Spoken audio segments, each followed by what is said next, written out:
Tea all started on a rainy evening when Elena, a young art student, entered an old antique shop to avoid the storm.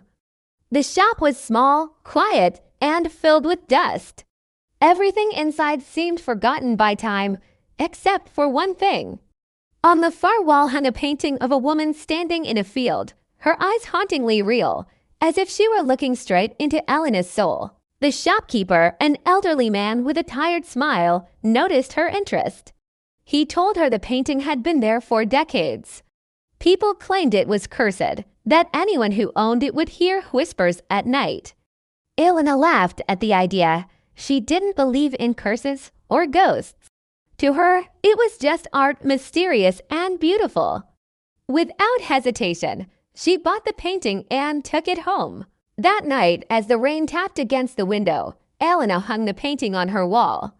She admired the woman's delicate face before turning off the light and lying down. Hours passed. The world was silent until she heard a faint whisper her name. It sounded close, as if someone had spoken right beside her ear. She turned on the light, her heart pounding, but the room was empty. When she looked at the painting again, she could swear the woman's lips had slightly changed, curling upward into a faint smile. The next day, Elena couldn't stop thinking about it. Maybe her mind was playing tricks on her, or maybe she was just tired. Still, curiosity pushed her to learn more. She took the painting to her art professor, hoping to learn its origin. The professor examined it carefully, then turned it over. On the back was a faded label, "Property of the Crawford Estate, 1891. The name caught her attention. That night, she searched online and discovered a strange story. The Crawford family had disappeared mysteriously in 1891. Their daughter, Lydia Crawford, was a young painter who had vanished along with them. The last record of her life mentioned a self-portrait she was working on, a painting that looked exactly like the one now hanging in Elena's room. The more Elena learned, the less she slept. Every night, the whisper returned. Sometimes it was only her name. Other times, it was a soft plea.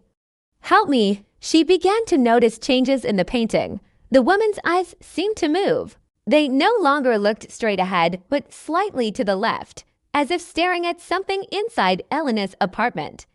Days later, while rearranging furniture, Elena saw that the paint on one part of her wall looked slightly different. She pressed it and felt hollow space behind it. A hidden panel came loose, revealing a narrow door she had never noticed before. Her hands trembled as she opened it. Inside was a small, dark room filled with old, covered frames. Among them lay another painting of the same woman, Lydia, but this one was different. Her face was twisted in terror, her mouth open in a silent scream. Behind the frame, Elena found a folded, brittle letter. The ink had faded, but the words were still readable. "To whoever finds this, know that my soul is trapped within my art. My teacher, Mr. Hargrove, cursed me so that my work would live forever." But so would I. Elena froze. The name sounded familiar.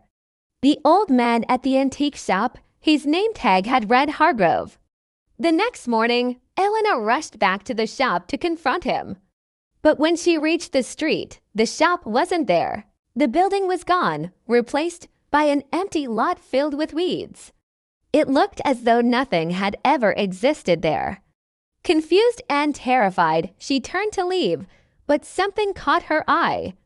Across the street, inside another store's window, hung a painting. Her heart stopped. It was her painting, the same frame, the same field, but the woman inside was no longer Lydia Crawford. It was Elena herself. Her own face stared back, eyes alive, lips slightly parted as if about to speak. People walking by didn't notice anything unusual. But if someone looked long enough, if they listened closely, they might swear they heard a faint whisper coming from behind the glass, a whisper that said, "Help me."